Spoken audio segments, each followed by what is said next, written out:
Eric, welcome to the podcast. Yeah, thanks for having me, Liam. I laughed when you put this in the Calendly invite. So when I put a Calendly invite, there's a couple questions there. What do you want to talk about? And something you mentioned in there is that traditional SEO is completely fucked right now. Tell me more about that. Break that down for me. What's triggered this shift?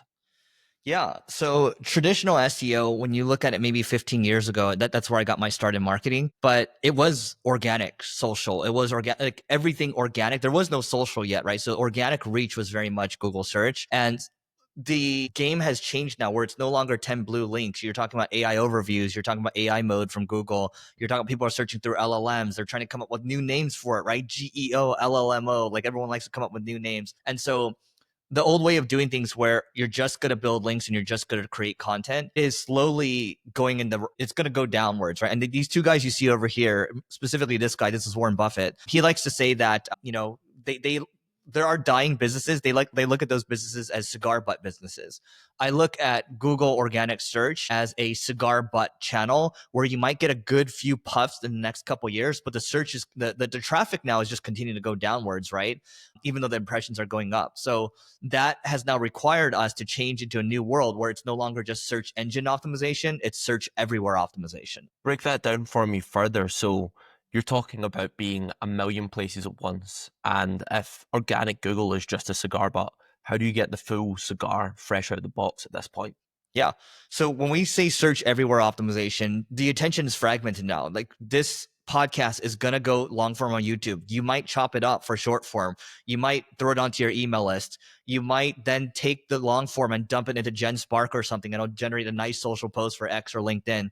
But you're trying to hit everything, but you have one pillar that you start from the top. And then you got a marketing 101 is still, hey, where are my customers actually hanging out? And can I create relevant content for them? And it's still very much the same game. It's just the mediums have changed a little bit and the attention is more spread out now. And you have to play a focused game. And then once you nail down one channel, it might take you 2 to 3 years. Then you can think about scaling. And that's largely what we've done with the Leveling Up podcast and then the Marketing School podcast. Talk to me about the different channels that you focus on just now. What have you got nailed down, and what are you still in the process of nailing down at this point? Yeah. I think maybe we look at this in terms of crawl, walk, run. So run right now, SEO is still working well for us because my background's in SEO. So we actually still drive a lot of leads from SEO. I will also say that in-person stuff works really well. So when I just threw a conference with about 200 people in Miami, and everyone does well. They're business operators. Or throwing dinners, like I'm hosting AI dinners here in LA, and then also I want to do AI Zooms once a month or so, just with other founders too. And so live events can be in person, they can be online as well, but those always work well, especially in a AI driven world. We all want to just we crave connection as human beings, right? So if I were to break it down for us, where we're running right now would be events work out really well for us, whether they're online or in person. SEO still works really well for us. My YouTube, thank God, is finally starting to take off again. YouTube likes to put you in this box for a while, and like they flog you, and then they're testing to see if you're a good employee. And now it's like, oh crap, I'm starting to get good reach again, right? So that's starting to happen. I would say it's really those things, and then webinars kind of going with the online types of events. So I would start there, and then we can email list still crushes it for us. Like you guys have a nice big email list. So that's on the run side. Do you want me to break it down for the crawl and the walk as well? Yeah, let's do that too. Okay. Yeah. So walking right now, I think when I look at what we're doing with, I'll kind of put the two together. So short form, it works decently. Whenever Neil and I do a podcast and I talk about discounts, or when I talk about when I talk about discounts, millions of views, right? Or when I talk about like a hack or something like that, that's nice for the ego, but we don't really drive customers from that. That's what we learned. I would say that, X and LinkedIn, X is more of like a walk or a crawl for me right now, because for whatever reason I just don't drive a lot of reach on X, and I don't pay a lot of attention. I like learning from X. On LinkedIn, I would say it's more of a walk. Like we do drive decent reach sometimes. Sometimes I might have a video that blows up, it gets like 500,000 views, which is decent. And then blogging still works for us too. I mean, that ties in with SEO.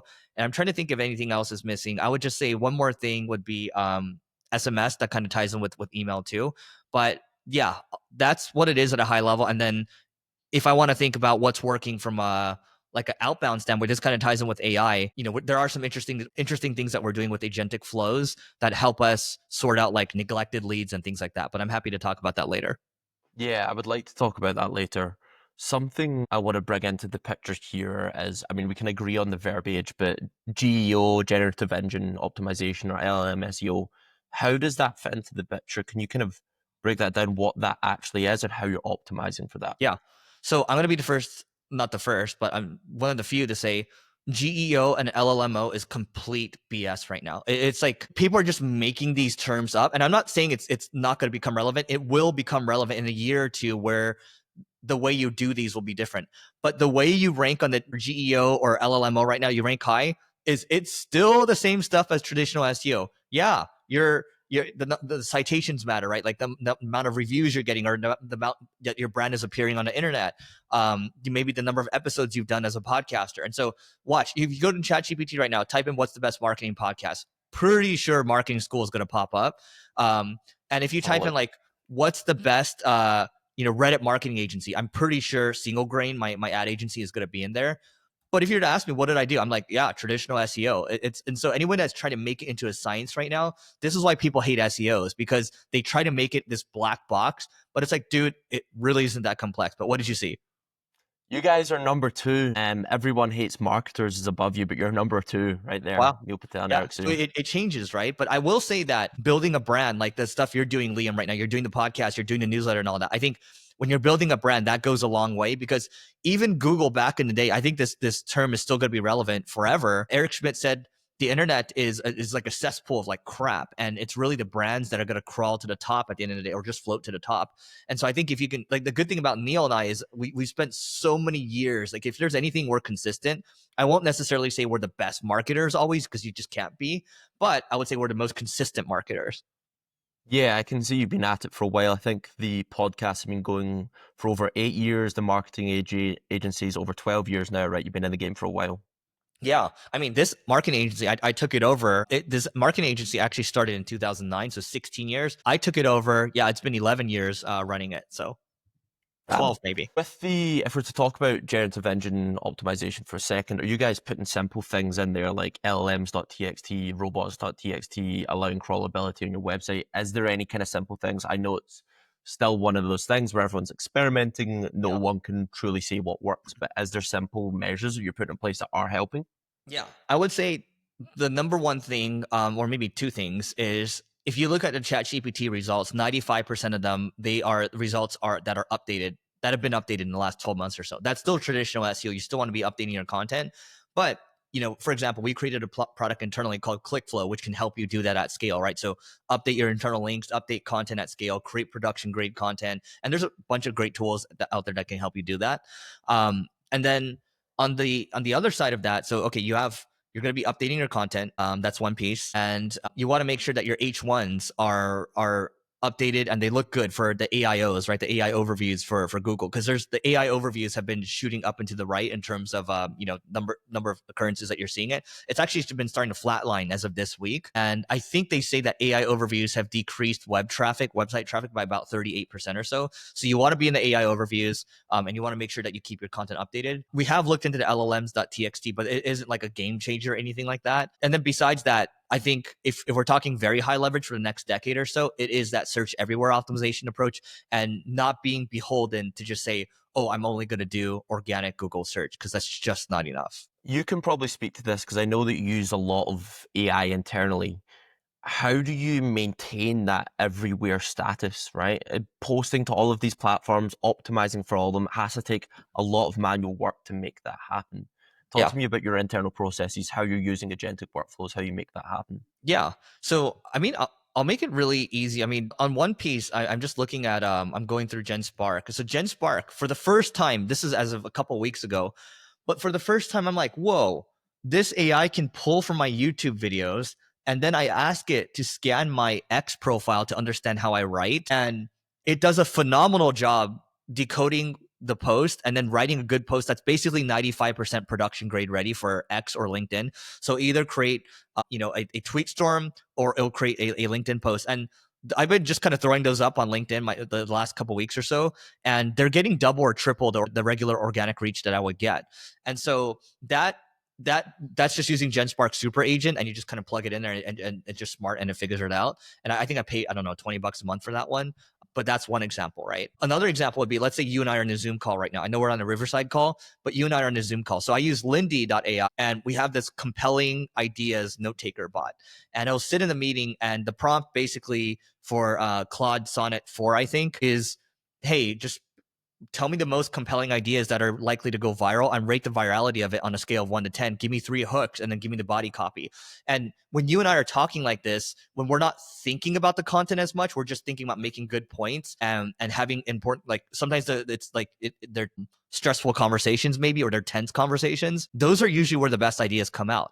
And from there, that might guide me to come up with new X or LinkedIn content, or I might carry it over to the podcast, or I might record a long form video for YouTube. So that makes it a lot easier for me to come up with ideas that are maybe a little spiky, a little different. With this process, are you always the human in the loop, or do you have managers that know you enough to manage this process? Yeah.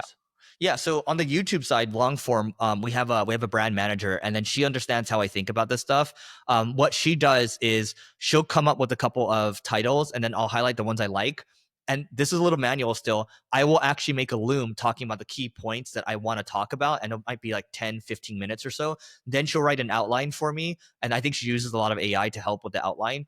Then we basically move that over into an iPad. I walk over to the studio over there in Century City, and we record, and then I just have a little teleprompter thing with the key points, and then that's what it is, right? So there is a lot of human in the loop still, and I think you're going to need a human in the loop for quite a bit. I'm sure a lot of your guests have been saying so.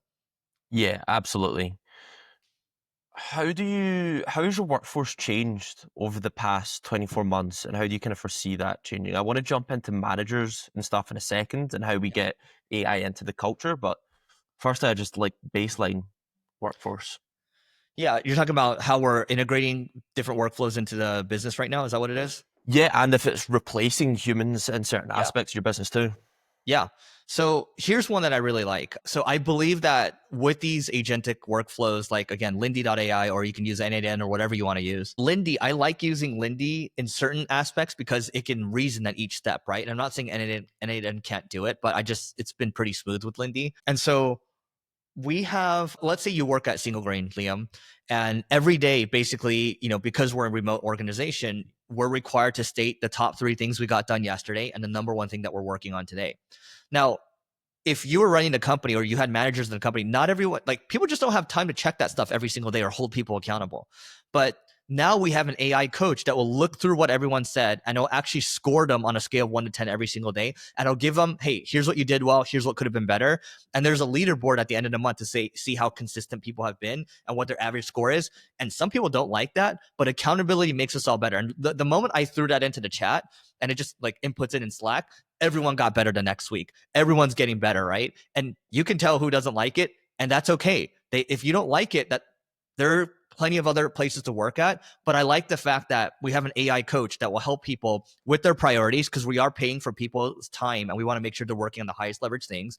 We will have like an AI coach sit in on, internal traction meetings or EOS meetings where people are running like a meeting for paid media for SEO, right? Because they might need some guidance or some pointers on how to get better. Like, I'm not perfect with running these meetings or coaching them on sales calls or coaching them on client calls, but this is a really good example of new work that's being created that couldn't have been done before. And I believe AI, through using stuff like this, we're going to find a lot of new work that wasn't possible before. Let's take this idea a step further and maybe take me back to when this was first being implemented. There was still maybe some pushback. So I was looking at kind of your content. There's an Instagram reel where you're talking about how to get people excited in your organization about using AI. Specifically, you talk about getting people to that aha moment of, I think the example you use is people using Cursor, right? And you talk about trying to get champions in your organization. Tell me more about this. How did you get champions in your organization, and how did you describe it as a virus as well to spread throughout? How did you make that happen? Yeah. So I think it's really easy to see who's bought into it, and you can see who's resisting it. And the people that are bought in, I am more than willing to help those people. And the leaders are more than willing to help people too. Like, it's like, oh, okay, if you're willing, I'm going to try to get you to the aha moment where you realize that, oh, a lot of the stuff that you hate doing, you can just you should learn how to create workflows, because they aren't hard to create, right? But it's the people who resist, unfortunately, if you are a capable person but you're unwilling, then what's going to happen is the pressure is going to continue to hit you, and eventually, even if you try to run from the company, this thing's going to chase you. There's no escape from this thing. So it's my job as a company to make sure, as an owner of the company, to make sure that we are a high performance sports team and we are just continuing to get better, and we're protecting ourselves for the long term, right? And that means having to make tough decisions. It's not all fun and games. And so that's what we're doing right now. And so let me give you an example here. You mentioned the developers that are using Cursor. So they're 10 to 15 times faster. And they're only going to get faster over time too. And then I think with like things like Codex or like Claude Code and things like that, like they can create like 10 versions of themselves, right? And so for them, they're always happily sharing examples. We have an AI corner in our all hands where people share examples and try to motivate each other. And then what we're doing now, Liam, is we have AI working group Slack channel, but when people share examples in there, we're just going to have like an agent that rates everyone at the end of the month, scores them, and we're just going to reward the winner with like $500, and maybe there's a grand champion at the end of the year. So we're going to try to gamify this a little bit. But all that to say is, it is very important, if you're listening to this as a business owner, you have to establish the terms of your AI fluency, because if you don't do that, then what's going to happen is the years go by really quickly and all of a sudden you're behind. And it's really, if you're behind, it's going to be really hard to catch up because everyone's like 10,000 miles ahead of you. The terms of your AI fluency, what does that mean for you? So we have this 12-page document, and I'll give you like the high level piece. So you've seen people like the Shopify CEO, or you've seen like the Fiverr CEO. Like there's a podcast the Fiverr CEO was on where it's basically saying like, if you don't know AI, you're fucked, and I have no sympathy for you, right? So that's tough to hear, right? If you work for Fiverr, but with Shopify, it's like reflexive AI is now expected, right? So the biggest thing for us, and then this may be actionable for everyone, is if you Google Zapier AI fluency table, you will see a table and you'll see how they break it down at each level. And so we've done something similar where it's like, hey, level 0, this is basically unacceptable, and you're not using Cursor as a developer, right? Level 1 might be, okay, maybe you're starting to use ChatGPT a little bit. Level 2 is you're using Cursor, you're using Windsurf. Level 4 after that, you're using Claude Code, and then maybe you're using like Codex to make 10 versions of yourself, right? So there's different levels to it. And then our whole thing is, hey, we don't expect you to get to level 4 in like a month or whatever, but we do expect everyone to be at competent, maybe level 1 or level 2 in the next 9 months or so. And if you aren't willing to do it, and we are going to grade you on this from a performance standpoint, and if you're not there, then it's going to become a performance conversation, because we cannot afford to be held down in this new competitive world. Is it all based on self-learning and self-initiative, or do you have any sort of structure in terms of to the education and the programming you provide? Yeah, so there is a structure to it. But, there's a structure to it. That's one. There's going to be training for it for sure. But also at the same time, on the flip side of this, like Liam, you think about it. Like, do you need to be pushed to be trained on this stuff?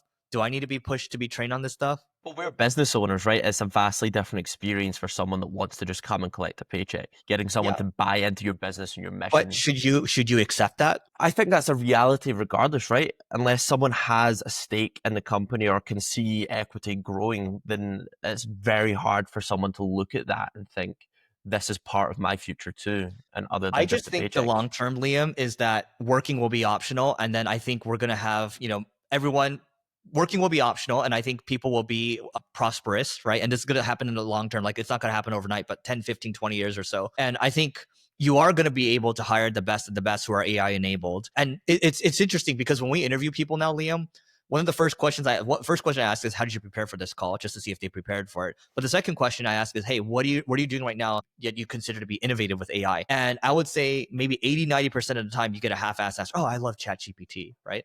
But then the other times you get an answer, it's like, oh yeah, no, we created these agents over here. I work with the team here, and then this bot, this coaching bot over here actually increased our sales, our conversion rates by about 20% over here, and then we got like a $3 million sales lift over here. So they can speak to numbers, they can speak to specifics, they can speak to what they did exactly, and that person's going to run circles around the other person, right? So what we look for, the reason you see all these books over here and you see like Warren and Charlie, is our very first core value is we look for people who are relentless learners, and we'll ask them, like, in what ways are you a relentless learner? Like, what ways are you a pianist practicing the scales every day to become a maestro, right? Or whatever it is for a pianist at the highest level.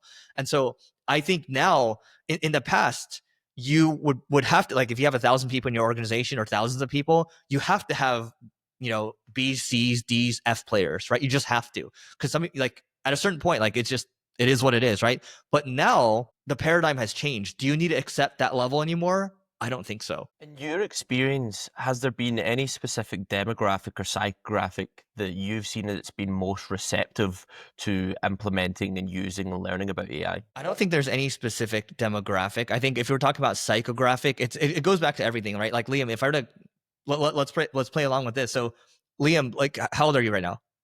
I'm 26. 26. Okay.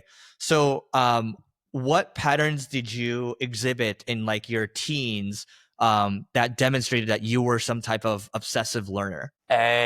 Started businesses, started a podcast when I was younger, and went solo traveling across Europe with no money to learn about new Yeah, cultures and history. dude, that's high agency, right? Like if you were to ask me at age 12, I was freaking selling like Diablo items or like EverQuest items, and I was like entrepreneur in all the games I played, right?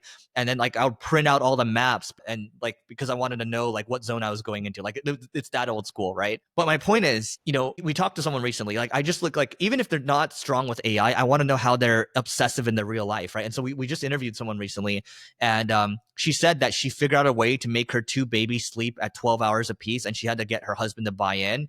And I haven't heard of anybody getting their kids to do that. They're like babies, right? And she did that. I'm like, okay, like she is willing and she's ready and she's obsessive, and I love that. Okay, I totally understand. I get where you're coming from there.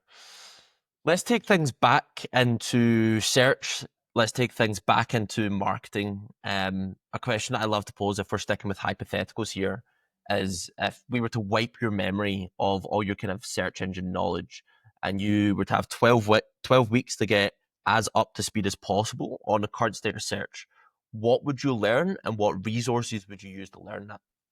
Sorry, you said get on top of what? I missed that. SEO, GEO, just search in general, organic reach. What would you learn and what resources, podcasts, authors, individuals, people to follow? Yeah, this is great. So Ahrefs is actually doing a really great job right now showing a lot of data on these AI overviews or LLM results. And they actually have, you can pay extra with they're an SEO tool, but you can pay extra for their LLM results and things like that. AirOps has a lot of great case studies too, and they're more of a SEO content tool. So I think these people are publishing interesting case studies. I think, what's his name? His last name, he works at Ahrefs. His last name is spelled Stox. I forgot his first name. Maybe it's Jonathan. But these are the people who are worth following in my mind. And then Patrick Stock. Patrick Stocks. There you go. Thank you for that. And I think more than anything, when I first started doing SEO, if I had to start from scratch, like it doesn't matter how much you read if you're not testing these things on your own. And I would say when I first started testing, I tested everything. I tested the white hat stuff, the gray hat stuff. I tested the black hat stuff. And what I've learned from that, and you got to test on your own, is the black hat stuff works, but it's always a short run and it teaches you to think like a short-term thinker. So these two guys over here, again, are long-term thinkers, and you're better off. What I learned from SEO in the early days is you're better off being a long-term thinker and playing the game for a long time and just creating a lot of value for the long term. And I think another broader thing with SEO too is I've learned that once you learn SEO, your job is to go become a T-shaped marketer, meaning that you're deep in one area, but you're broad across the other ones, and you're more well-rounded. So you're not beholden to just SEO. Because one thing I'll say is like SEOs are a very bitter crowd, especially on Twitter. All they do is complain. They bitch, they moan about how Google is getting harder. This is happening. Their website traffic is going down, whatever. But if you become so, the keyword is anti-fragile here, where you just get stronger as things get tougher, then you're just forced to continue to learn and compound your skills. Don't just stick with SEO once you master it. It's time to expand beyond that. Like I went from as SEO, and it's like, oh crap, I should learn like affiliate marketing, and then I should learn paid media, then I should learn social. It's like, oh, then I got to learn how to manage people, and then it's like, oh crap, maybe the highest leverage thing is to start a company. But those levels happen over time, and I would say that if you want to win over time, it's just you just keep learning and you keep improving on your rate of learning. You mentioned in there creating long-term value, and this is something I've heard before. I had Tom Winter on the podcast a couple of weeks ago, and he's talking about this, that you could try the grey hat stuff and the black hat stuff for a while, and it does work short-term, but it never really provides long-term results, and Google's algorithm just gets better and better and better.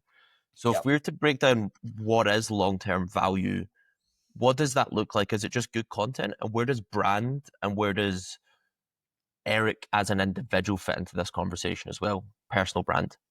Yeah, so there's two things that come to mind here. So one, help everyone get what you want. Help everyone get what they want, and you'll get whatever you want. So that's Zig Ziglar. And then Then you have Buffett, who's just like, just be useful. And so it apply like value is just being useful at the end of the day. And so at least for me, how I provide value is how do I learn things? How do I try things? And then how do I teach things to articulate to reinforce my learnings, right? And then that's how my cycle works over time.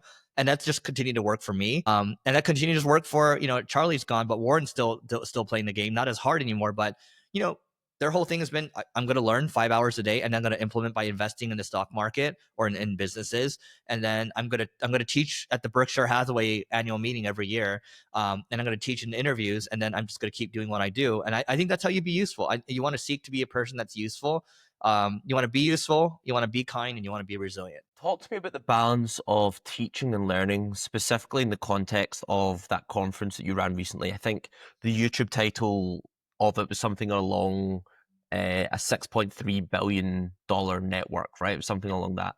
Yeah. What was the balance between teaching and learning, if you were to put it in percentage, and what did you learn from that experience? Yeah. So you're talking about so I hosted this YPO Global Marketing Summit in Miami, and so let's say 185 people, and then average revenues is 41 million or something like that for these business operators. Assume that 160 of them, so 160 times 41 is 6.5 or so. So that's where that 6.3 billion number came from. So what I've learned from this is when you become the node, you become the connector, and you do these events, everything comes back to you for the long term. I think it's again, help people get what you want, you'll get whatever you want. And so my objective here was to try to put together the best group of marketing speakers that I knew, and that helped our attendance go up, right? And so I wanted to make sure that everyone got take home value, they can grow their businesses afterwards.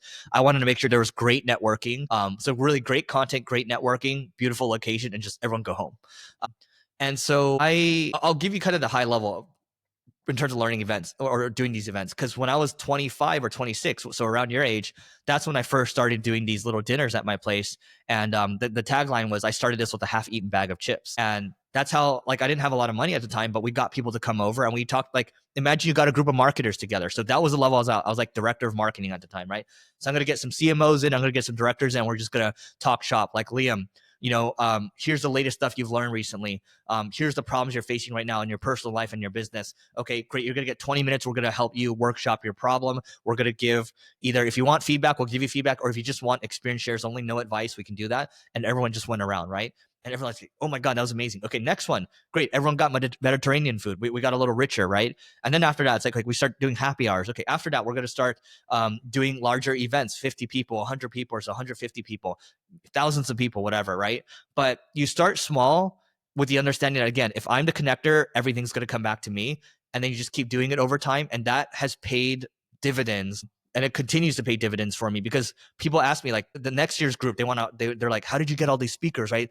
They must have been really convinced that it was a YPO thing. I was like, no, they didn't give a crap about YPO. Like, the thing they gave a crap about was I had a relationship with them. But how did that happen? From doing these dinners, from inviting people to the dinners, like, and just compounding these relationships over a freaking 14, 15 years. And I'm just going to continue to do these things. I didn't get paid shit for doing this, right?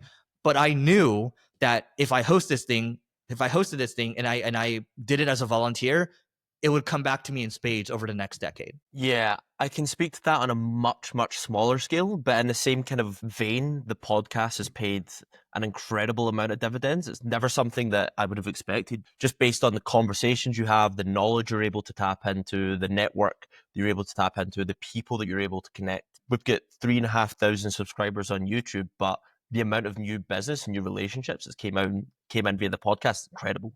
Yeah, dude, and I'll say this to you, Liam, because how long have you been doing the podcast for? Arturo, our kind of co-founder, started it around a year and a half ago. I've been running it for the past year. Okay, so here's the thing. I've been podcasting for 13 years. Marketing school, I think we're coming up on 8, 9 years or so. And the first year of podcasting, only 9 downloads a day. The second year, only 30 downloads a day. But I rewired my mind to think about, okay, what is my rate of learning right now? And I knew every now and then someone leave a comment to me like, oh, this should get more views. I'm like, okay, I know I'm on the right track. But I knew I was having conversations with people that I normally wouldn't get to have. And I built these relationships over time. And eventually the podcast started to compound. And that, like, because of the podcast, one of my best friends, they do about 400 million, $500 million a year. There's another one that does, let's just say a couple hundred million or so. But it wasn't, we vibed because they understood what my values are, and they're very humble people. Because it's like, by the way, like you're 26, you're going to meet a lot of people who let success get to their head. It's really difficult to meet people who have achieved crazy amount of success, but they're still incredibly humble, right? And those are the people you want to hang out with. But it was because of the podcast that led to, I think, almost all of these, because they're aware of the podcast in some way, shape, or form. Interesting. We've touched on this idea from a few different angles now. You've mentioned quotes from Warren Buffett, from Zig Ziglar. You mentioned there about being humble. You have so many things going on. You've got Single Grain going on. You've got the marketing pod with Neil. You have everything you're doing with leveling up on the YouTube channel. How do all these things, all these ideals combine into North Star for you? What are you trying to achieve? What are you trying to do?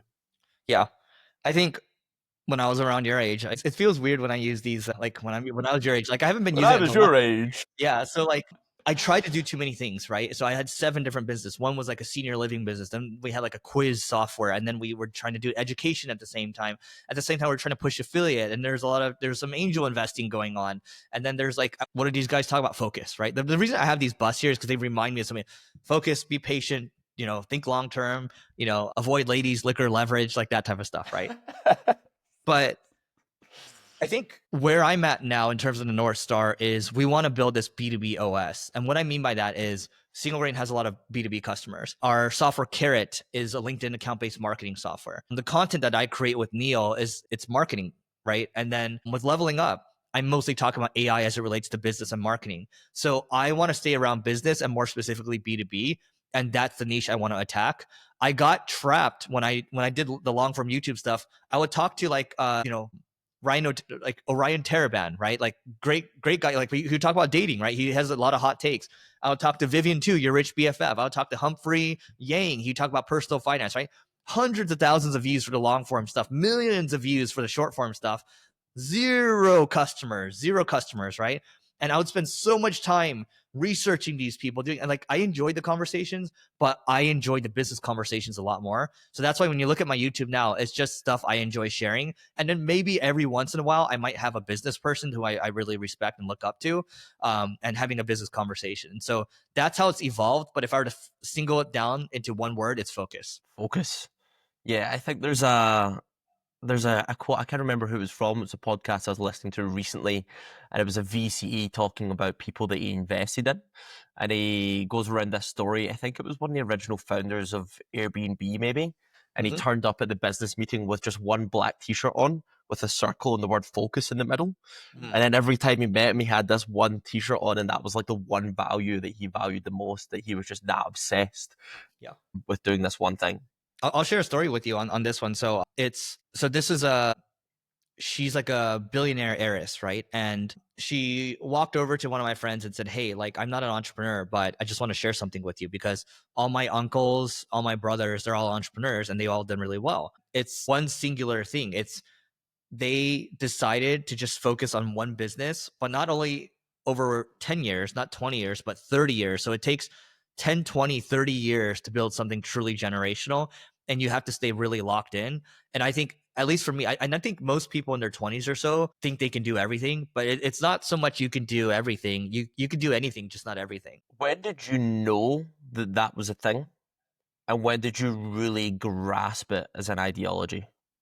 Honestly, probably not until I was 34 years old or so. Now I just turned 39 recently. So 5 years ago. Sometimes it takes people longer. But the thing is, like, even my podcast co-host Neil and I, it took him a long time. Like, you get punched in the face a couple of times and you realize you just can't do that anymore. And it's interesting because you read all these business books, you read all these biographies, and they keep talking about focus over and over and over.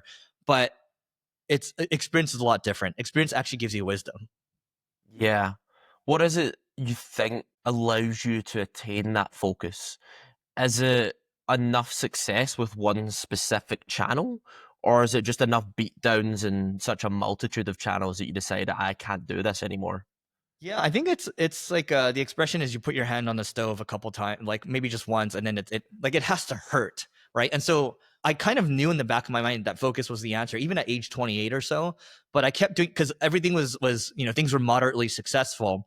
But it wasn't until I almost lost everything, maybe once, twice, where I almost lost everything, where it's like, okay, I'm locked in now. Where it's like, before I would take shots on people that hadn't been there, done that, right? And that is an element of not focusing. It's like trying to make these bets versus like, hey, they've been there, done that, just slot them in, right?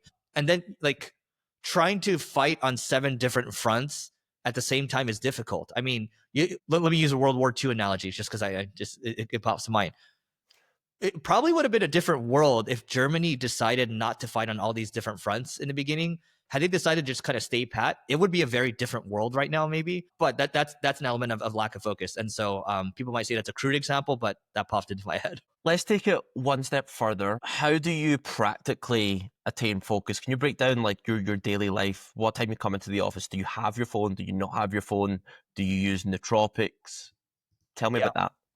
Yeah. So I would say, I mean, if we want to get tactical here, what I constantly work on every single day, and so because your Chat GPT actually has really good memory, and I'm constantly working with it every day. Like I'll be making sure that we're on track. Okay, here are the goals. What are the highest leverage things I can work on based on everything you know about me, and then I'll kind of fine tune it. Right, I'll work with it back and forth. And for me, it's like, oh, you should based on because it knows my goals already, and I'll sometimes I'll go to it and say, hey, rate my day on in terms of high leverage. So it's like I constantly ask it now, what are the highest leverage things I can be working on? How high leverage has my day been, right? And I'll rate it on a scale of 1 to 10. And I'll psych myself out. Sometimes if it rates it at 8, 8.5, I'll get pissed, right? And then I'll be like, okay, what else would make it a 10? And it's like this, and I'll actually work on that thing because it's like, that's actually really good. So ChatGPT has kind of been my AI coach in this standpoint. And I no longer need to have a coach. I used to hire coaches all the time. So that's one. Two would be if I ask myself questions like, oh, Eric, do you want to do this do you want to do this podcast, for example? Okay. Like you asked me a couple days ago and I appreciate the invite. I was like, okay, how's this going to help? Do I talk about AI stuff right now? Do I like talking about business? Yes and yes. Does this guy have reach? Does this guy have an audience? Yes as well. I'm like, okay, I think this makes sense because this might potentially help me in the future. And also this will help me articulate my thoughts. And so it has to fit into, is this going to help B2B OS grow? And if not, I probably shouldn't do it. Do you have times set out where you're focusing on high leverage activities where Slack doesn't exist and your phone doesn't exist? You have deep So work sessions? typically, I'll put this phone in the other room. I was making phone calls earlier, so I had to have it. So I will have the phone in the other room. The other thing I'll say is I typically will work on the highest leverage things in the morning because that's when I'm most energetic. I will say also, like from a health standpoint, it's like, did I hit a Norwegian 4x4 in the morning this morning? Fuck yeah, I did, right? Was it hard? Yeah, it was, right? But it's doing a really hard thing in the morning and then doing, people can poo-poo on morning routines. I think everyone has a morning routine, whether you like it or not. And so like my sleep is really good too. And like the things I'm getting done in the morning, the supplements I'm taking, the sleep supplements and all that, that's probably the biggest element of focus for me because if I'm not feeling together, I'm not going to be able to bring my best self. Interesting. Did you learn about the Norwegian 4x4 from Huberman's podcast? I don't think so. I think it was actually from Peter Attia. Okay. I think it might have been a joint one with the both of them that I learned about it as well. I've never gave it a try. Is it difficult? It's hard. Yeah. So like, I'll tell you what. So I do it on the Peloton, but I was, the different zones, right? That you're working on. Tell me about it and tell the audience about it. Sure. So typically, I mean, you have zones 1, 2, 3, 4, 5 in terms of your heart rate. Zone 5 is when you're gassing it. You can last for maybe 5 minutes max if you're pushing it, maybe a little longer than that. And then zone 4, maybe you can last a little longer, call it 10 minutes, 15 minutes or so. Again, I'm not a doctor or surgeon, but the whole idea here is that each week you're trying to get your heart maybe into zone 5 for 5, 10, 15 minutes or so. And you want to do a lot of zone 2 where you can kind of walk and talk. It still will gas you a little bit, but you're mostly doing zone 2 and zone 5, right? The whole idea here, Liam, is that one of the greatest metrics to predict your longevity is your VO2 max, right? So the higher your VO2 max, you're likely to live a lot longer. So if you're low VO2 max, like if you're top 2%, top 1% or so, you're going to live like 40, 50% longer or something like that, right? And then Peter Tia was like, well, the best exercise you can do for that is the Norwegian 4x4. High leverage. What's the highest leverage thing I can do, right? And so you go on the bike and you're going 4 minutes all out, and then you're resting for in zone 2 active recovery for 3 minutes. Then you're going all out again. You're doing 4 minutes in hell 4 times, and I can tell you that your VO2 max will skyrocket and you should live longer. I'll tell you, I feel great. So I've got one more question about you on a personal level, and then I want to double tap into single grain and the idea of personal brand as well. Diet. What's the highest leverage diet that you've achieved? I used to have a personal chef. And then they would just bring the food over. It's nothing too fancy, right? Like people make personal chefs sound like it's crazy, but yeah, a lot of whole foods, a lot of steak, a lot of chicken, a lot of fish as well, a lot of gluten-free stuff, right? And so like I would do a food test to see what I'm sensitive to and all that. So a lot of whole foods. Now, let me tell you now, Liam, I'm a little lazier now. What do I do? So in America, we have this thing called sweet green. Are there a ton of Yeah. microplastics in it? It says it does have a ton of microplastics, right? But I still eat it anyway because it's like $12, $15 a salad, right? And I'll like do double meat on it. So okay, great. 40, maybe 60 grams of protein. And I'll have these amazing protein bars that are super high calories. It's called Off the Farms, and I have this peanut butter and jelly one, and there's this chocolate one, 420 calories. I just eat half of it each day, so I end up having two. So a lot of that stuff. It's mostly, Whole Foods, right? That restaurant, or not restaurant, the market. So in California, we have this thing called Erewhon. So Erewhon is like a fancier Whole Foods, and I like it because it's all organic stuff. So I mainly eat Erewhon, and I mostly eat Sweet Green. And then I make my own smoothies. I use my Ninja Creamy to make these protein ice creams too. But that's like boring shit. And then each week I'll probably have one cheat meal. I'm with you on the sweet green. I've been loving the garlic steak bowls since I got to the US, and the Yeah. KBBQ as well, the new one Oh, that the they brought out. KBBQ one's good. Yeah. It's the thing is it's so high sodium, but you just get double steak on it. And then you know what's really good? Have you had that chicken avo ranch? I think I have a while ago, but not recently. Oh, you gotta have the chicken avo ranch. You can change it to salmon if you want, or get double meat. It is on par with the Korean barbecue steak bowl. Yeah, all right. I'll have to give it a try. I always do double steak, and then I always do 2 eggs added in there as well for Oh, some that's good. choline. That's good. That's good, That's the dude. I'll combo. tell you what. I did triple meat for the KBBQ one on Monday. Don't do triple meat. It's too much meat. Yeah. Yeah, after the double meat and 2 eggs, I'm stuffed from it as Yeah. well.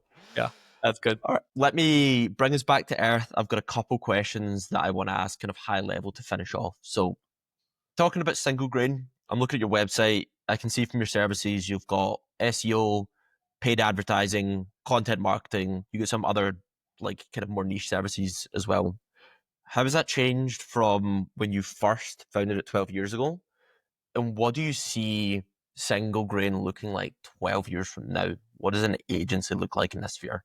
Yeah, I tell my team this. I say, "Hey guys, our ship is starting to burn now. It's about time to think about abandoning ship into this new paradigm because like the way we do things, we compare everything to how we did things before. It's all changing. So yes, I think look, people are still going to need marketing no matter what, and people are still going to need help with marketing. I believe that my philosophy now is small teams, big businesses. So you've seen people talk about, oh, this company with 50 people does 500 million in annual recurring revenue. Eventually, it's going to come down to 10 people, then one person or so. So I tell the team, guys, small teams, big businesses, and we have to focus on hiring the best of the best, elite talent that wants to grow into this new world, right? They're very hungry to grow into this new world. They're embracing it. And so that's kind of like the crawl right now as we start to try to move over. And in the meantime, we tell our clients, it's like, look, a lot of the stuff we're doing right now still works and it's changing, but we're going to continue to tell you how things are evolving, and we're going to tell you how we want to test things, how we want to run these pilots on maybe new initiatives with like GEO or LLMO. But I think the future of marketing for agencies especially is tech-enabled services. And so we have a product called Carrot.ai. Okay, that helps with B2B marketing, with account-based marketing, where if you log into the app, it's going to have a lot of suggestions for you. Hey, Liam, based on all the data we're seeing, the conversion data here are the suggestions. Oh, by the way, Liam, do you just want us to do it for you? Here, click this button. One click, boom. Okay, what actually looks good that you want to implement here? Okay, just select the ones you like and you hit approve. You have that's the human in the loop.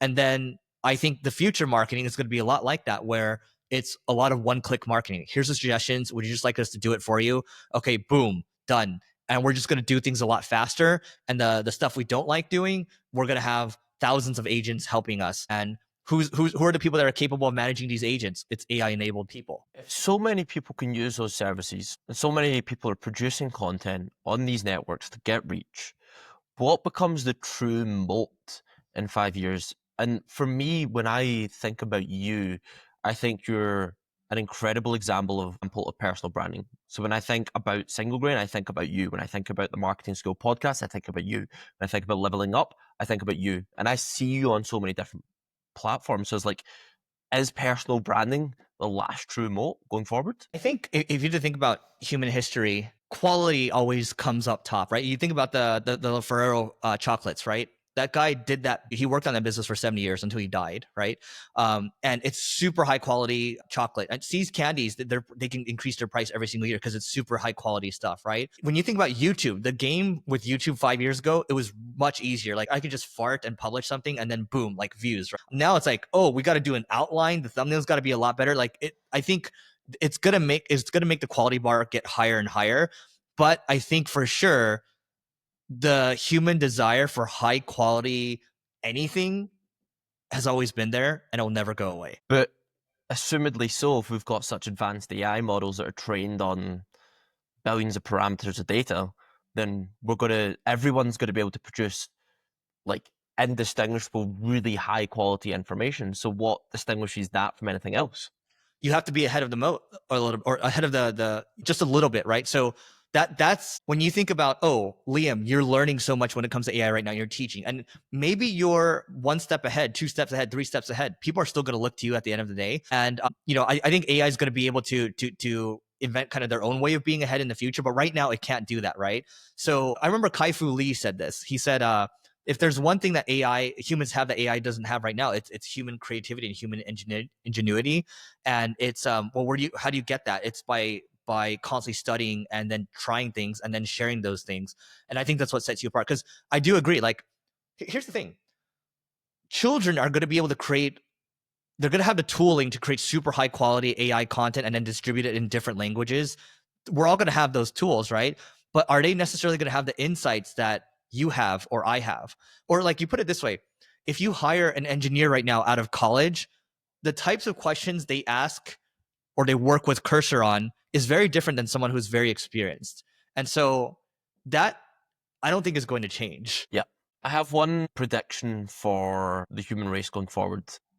Let's hear I it. believe that in the next, I think, 3 to 5 years, we'll have so much AI generated content out there that someone's going to make another social network that you'll have to upload some sort of government ID, or you'll have to connect through like a WorldCoin account, some sort of distinguishable thing that makes a unique identity. And humans are going to live out there where we have this dead internet theory going on elsewhere on LinkedIn, on Twitter, all the existing social media platforms. What do you think about that? I think you're absolutely right. I think, again, humans crave connectivity. They crave connection in terms of community. And to your point, I do think it could be the world thing that Sam Altman has going on. But I do think you're going to have very quick blockchain verification to see what's verified and what isn't. And then whoever does that's going to make a lot of money. I don't want to do that. So you guys can just take that idea. But I do think that that's going to happen. And you're going to see verification everywhere. Like we're going to need to have a check mark in this, whatever video that we do. It's going to be an interesting future, but I am excited about that prospect as well, because I think it'll take us maybe back a step, but into something that is more real as well. I think we're living in some sort of world that's ambiguous right now. We're half and half at the moment. What you think about this, right? You think about the, moving into the industrial age, or like moving out of farming, for example. Like you see there's a lot less farmers today. I think it was like 14 million farmers back in the day, and now it's down to like 2 million or something. But then the production is like 10 times, 20 times higher. Humans had to go through maybe 5-10 years of change, and they don't like change, where people had to lose jobs, but eventually they figured out, oh, there's actually new jobs. And so there's going to be some short-term pain, but I'm hopeful, I'm optimistic that it's long-term gain. And Elon has said 10-20% chance that it goes into Terminator direction, right?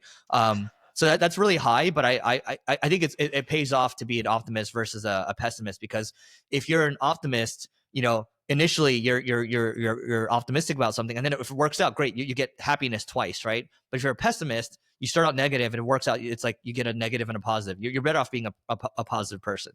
Yeah. And I mean, stoically looking at it, whatever happens, happens. Yeah. We're not going to be able to do about it. All we can do is approach our response to what happens. And plus, we're all going to die soon anyway, so. We're on this floating rock floating through the universe. Yeah, nothing makes any sense anyways. I do think when you mentioned that about like jobs being created and jobs being taken away, I think there's going to be a lot of opportunity in the idea, if we're to double click into the like unique verification thing. So something I thought about before is take Medium, for example, blogging, right? As people do have an underlying appreciation for the art of writing, for the art of poetry, for the art of reading an article, reading a really well-written article. I think a really good idea would be to create a writing platform where the ability to copy and paste doesn't exist, right? So there's lots of unique opportunities like that. And I think these things will pop up where we kind of reconfigure a way to produce original content and not have any ability to use technology there as well. And the You know what I think? appreciators of that art will love it. I think, Liam, based on what you just said right now, I think the world we're going to move into is it's going to be a lot more prosperous. And then people are going to realize, oh, that they get more time to create the things that they want. And then they're going to realize that eventually the move all along was being an artist or becoming an entrepreneur. And that is, I believe that's the highest calling, right? Because you think about this. Would you say, Liam, that once you discovered entrepreneurship, using the phrase, like, do you feel like you unplugged from the matrix? I wouldn't say when I discovered traditional entrepreneurship, because I was selling vegan protein to people in Glasgow, right? But I would say when I discovered remote money, Wi-Fi money, yes. Mhm. Great. So I think more people are going to unplug from the matrix, and then they can realize their true selves instead of having to do something that they don't enjoy just because it's work. That fundamentally never made sense to me growing up. Like, why would you just accept that for the rest of your life? I think this is going to unlock that. So we'll see in 10, 15 years time. Is creativity a human experience, and are all humans at some point innately creative? I think so. Yeah. I think so. Like, everyone has dreams, right? There are some people, you know, I look like my mom's funeral on Saturday, right? I look at some people where it's clear they lived a very full life. And like some people are older now, right? Close to my mom's age. Like my mom lived a very full life. But there are some people I know, even in my family too, where it's just like, man, you are living with extreme regret right now because you didn't get to fulfill your potential. And I think every single human being wants to fulfill their potential. I love that. I get two questions for you on a personal level to finish off. Firstly, this is just something that's came out of what we've spoken about so far. How do you think about yourself? Do you, if we were to put a title on you, Eric, are you an educator? Are you an entrepreneur? Are you a creator? What are you? Yeah. I've thought about this before. What I would want on my tombstone, I would just want it to say, this person was a learner. So this person was a student and this person was a teacher. Beautiful.